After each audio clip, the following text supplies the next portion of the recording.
بسم اللہ الرحمن الرحیم صلو علی الحبیب صلی اللہ تعالی علیہ وسلم۔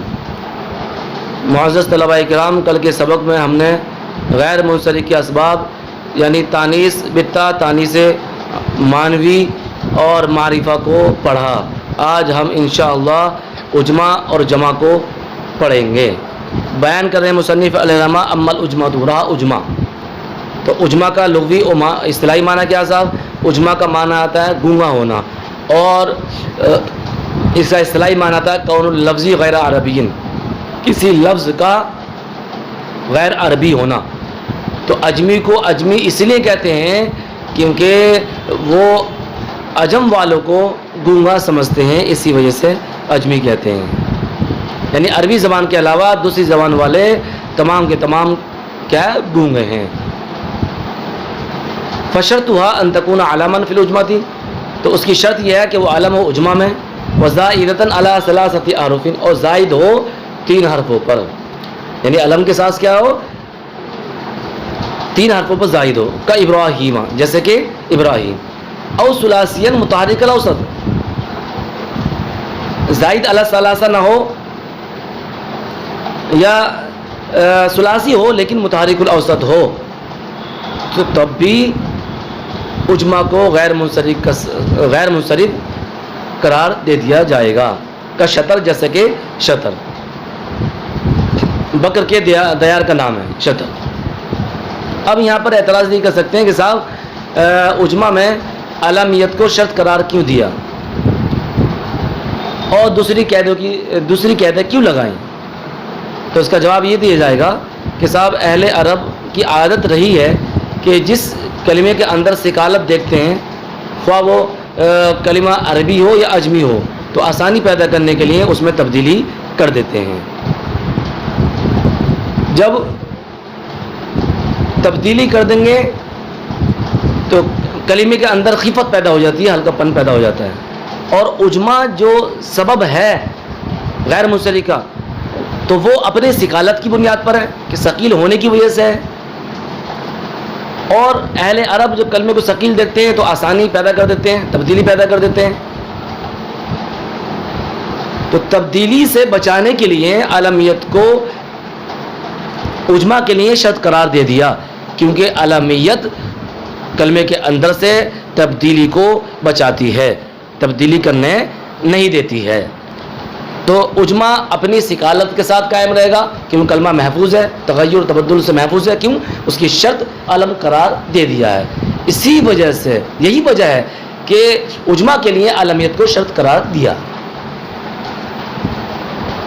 فلجام منصرف، اب یہاں پر خود کہہ رہے ہیں کہ تو فلجام منصرف، تو لجام کیا منصرف ہے، تو لجام منصرف کیوں ہے؟ آگے خود جواب دے رہے ہیں لعدم العلمیتی نچلی خواہ فی العجمتی، فی العجمیتی، یعنی علمیت نہ ہونے کی وجہ سے اجمع میں علمیت نہ ہونے کی وجہ سے، یعنی اپنی زبان میں یہ خود علم نہیں تھا اور ہم نے شرط قرار دی تھی کہ وہ اجمع میں علم ہو، اور یہ علم نہیں ہے۔ اور قاعدہ اذا فات الشرط فات المشروط، جب شرط فوت ہو جاتی ہے تو مشروط بھی خود بخود فوت ہو جاتا ہے۔ ونوح منصرف، اور نوح کیا ہے؟ منصرف ہے، للسکون الاوسطی، ساکن الاوسط ہونے کی وجہ سے۔ اجمع کو پہچاننے کا ایک طریقہ یہ ہے کہ اجمع کے اندر ایک مادہ اشتقاق نہیں ہوتا ہے، یعنی اس کا جیسے مثال کے طور پر یضرب کا مادہ نکال لو گا آپ کہ یضرب کا مادہ ضربن ہے، اجتناب کا مادہ نکال لو گے صاحب اجتناب کا مادہ جنابہ ہے، لیکن اجمع کا آپ مادہ نہیں نکال سکتے۔ مثال کے طور پر ابراہیم ہے تو آپ کو اس کا مادہ پتہ نہیں چلے گا کہ اس ابراہیم کا مادہ کیا ہے۔ تو اجمع کو پہچاننے کا طریقہ ایک یہ ہے کہ صاحب اجمع کے اندر مادہ اشتقاق نہیں ہوتا ہے، جیسے کہ دوسرے کلموں کے اندر مادہ اشتقاق پا لیا جاتا ہے۔ اب رہی بات کہ اجمع اس کا مادہ اشتقاق نہیں ہوتا ہے، تو ہم لغت میں جو کلمہ دیکھتے ہیں تو مادہ اشتقاق کے ساتھ دیکھتے ہیں، اس کا مادہ نکال کر دیکھتے ہیں۔ اب ابراہیم کا مادہ ہے نہیں، تو اگر ابراہیم کا معنی نکالنا ہو تو ہم کیسے نکالیں گے؟ لغت میں مادہ معلوم نہیں ہے۔ تو جس کا مادہ اشتقاق نہیں ہوتا ہے یعنی اجمع، اس کا معنی دیکھنے کے لیے لغت میں شروع کے 3 ورڈ دیکھے جاتے ہیں. مثال کے طور پر یعقوب ہے، یہ عجمہ ہے. اسماعیل ہے، یہ بھی عجمہ ہے، ان کا مادہ اشتقاق نہیں ہے. تو شروع کے 3 حرف دیکھ لو، آپ کو ان کا معنی مل جائے گا. یعقوب میں یا عین قاف دیکھ لو، آپ کو یعقوب مل جائے گا. اسماعیل میں حمزہ سین اور میم دیکھ لو، اس مادے سے آپ کو اسماعیل مل جائے گا. تو ایک یہ خارجی بات تھی. بہرحال آگے بیان کر رہے ہیں مصنف علیہ. اما الجمع، رہا جمع، فشرطہ ان یکون علی صیغۃ منتہی الجموع، تو اس کی شرط یہ ہے کہ وہ منتہی الجموع کے صیغے پر ہو. یعنی جمع کا لغوی معنی آتا ہے ایک سے زیادہ کا جمع کرنا، یعنی اکٹھا کرنا. اور اصطلاحی تعریف ہے الصیغۃ التی تدل علی الثلاثۃ فما فوقها، یعنی جمع وہ صیغہ ہے جو 3 پر دلالت کرے یا 3 سے زیادہ پر دلالت کرے. یعنی جمع وہ اسم ہے جو 3 یا 3 سے زیادہ پر دلالت کرے، جیسے مسلمون، مومنون وغیرہ. اب اس کی شرط کرا دی کہ صاحب اس کی شرط یہ ہے کہ وہ منتہی الجموع کے صیغے پر ہو. تو منتہی الجموع کی شرط کیوں لگائی جمع میں؟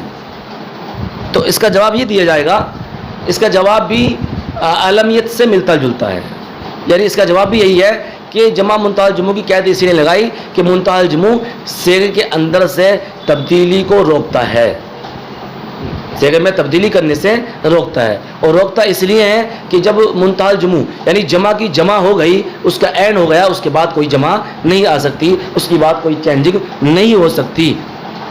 اسی وجہ سے جمع کی شرط لگائی منتہی الجموع کا ہونا. اب منتہی الجموع کی تعریف کیا ہے صاحب؟ اب آگے بیان کر رہے ہیں. جمع منتہی الجموع کو پہچانیں گے کیسے؟ تو ایک پہچان کا طریقہ یہ ہے وَأَن يَكُونَ بَعْدَ أَلِفِ الْجَمْعِ حَرْفَانِ. ایک طریقہ پہچان کا تو یہ ہے کہ صاحب کہ الف جمع وَأَن يَكُونَ بَعْدَ أَلِفِ الْجَمْعِ حَرْفَانِ، الف جمع کے بعد 2 حرف ہوں. کا مساجد، جیسا کہ مساجد، لیکن دونوں حرف کیسے ہوں؟ متحرک ہوں.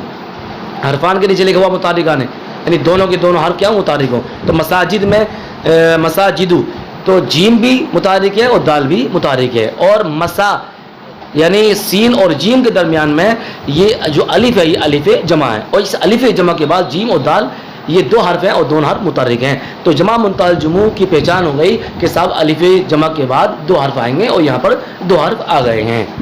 اور حرف مشدد، یہ الف جمع کے بعد 2 حرف تو نہیں آئیں گے، لیکن کیا آئے گا؟ حرف مشدد آئے گا. تو ایک دوسری پہچان یہ ہوئی. مثل دواب، جیسے دواب، تو الف دوا واو کے بعد اور با سے پہلے جو الف ہے یہ الف جمع، اس الف جمع کے بعد با ہے اور یہ مشدد ہے. وہ الگ چیز ہے کہ اصل کے دوا سے 2 حرف ہیں لیکن یہاں دکھنے میں ایک ہی ہے. تو الف جمع کے بعد حرف مشدد ہوگا تو وہ جمع منتہی الجموع ہوگا. او ثلاثۃ احرف اوسطها ساکن، جمع منتہی الجموع کو پہچاننے کا تیسرا طریقہ بیان کر رہے ہیں. کیا ہے؟ او ثلاثۃ احرف اوسطها ساکن، کہ 3 حرف ہوں اور ان میں سے بیچ کا کیا ہو؟ ساکن ہو، یعنی بیچ والا ساکن ہو. ایک قید ہو رہا ہے وہ یہ کہ غیر قابل للہائی، اور وہ ہا کو قبول کرنے والا نہ ہو. تو اس کی مثال کیا ہوگی؟ اس کی مثال ہے کمصابیح، جیسا کہ مصابیح. تو مصابیح الف جمع کے بعد 3 حرف ہیں، با یا ہا، اور با ہا کے درمیان یا ہے جو کہ ساکن ہے. تو الف جمع کے بعد 3 حرف ہیں اور بیچ والا ساکن ہے. اور مصابیح یہ ایسا کلمہ، ایسی جمع ہے جو کہ ہا کو قبول بھی نہیں کر رہی ہے، تو یہ بھی کیا ہوگی؟ غیر منصرف ہوگی. جمع منتہی الجموع، منتہی الجموع کی 2 قسمیں ہوتی ہیں. جمع منتہی الجموع حقیقتاً، جمع منتہی الجموع حکماً. جمع منتہی الجموع حقیقتاً کا مطلب یہ ہوتا ہے کہ صاحب کہ اس کا واحد ہو، اس کی جمع آ جائے، پھر جمع کی جمع آ جائے، یعنی جس کی جمع آ جائے تو وہ منتہی الجموع حقیقتاً ہے. جیسے کلبن واحد ہے، اس کی جماعت یہ اقلب. اقلب جو جمع ہے اس کی جماعت یہ اقالیب. تو جمع کی جمع آئی تو یہ ہوا جمع منتہی الجموع حقیقتاً. اور جمع منتہی الجموع حکماً کا مطلب یہ ہوتا ہے کہ واحد کے بعد جمع ہو پھر جمع کی جمع نہ آئے، جیسے کہ عصفور، اس کی جمع اسافیر ہے، صرف اسافیر ہی آتی ہے، اب اسافیر کی جمع آگے نہیں آتی ہے۔ ایسے ہی مصباحون کی جمع آتی ہے مصابیح، تو اب مصابیح کی بعد کوئی دوسری جمع نہیں ہے، تو مصابیح جو ہے یہ جمع منتہی الجموع حکمن ہے، اور اکالیب جو ہے یہ جمع منتہی الجموع حقیقتاً ہے۔ بہرحال جمع منتہی الجموع میں دونوں شامل ہو جائیں گے۔ اب انہوں نے کہا کہ ہا کو قبول کرنے والا نہ ہو، تو بیان کریں فسیاقلۃ و فرازنۃ منصرف، تو سیاقلۃ و فرازنۃ یہ منصرف ہیں۔ کیوں منصرف ہے صاحب؟ بتا رہے ہیں لقبولہما الہاء، ان دونوں کا ہا کو قبول کرنے کی وجہ سے، یعنی سیاقلہ اور فرازنہ یہ وقف کرنے کے وقت ہا کو قبول کر لیتے ہیں، اور جو ہا کو قبول کر لیتے ہیں وہ منصرف ہوگا، غیر منصرف نہیں ہوگا۔ وہ ایضاً قائم مقام السببین، اور یہ بھی دو سببوں کے قائم مقام ہے، الجمعیت ولزومها، یعنی جمعیت اور لزوم جمعیت۔ ایک تو یہ کہ جمع ہے، اور لزوم جمعیت یہ کہ جمع کو لازم ہے۔ وامتناع ان یجمع مرۃ اخرى جمع التکسیر، اور ممتنع ہے دوسری مرتبہ جمع لانا جمع تکسیر، یعنی دوسری مرتبہ جمع تکسیر لانا یہ ممتنع ہے۔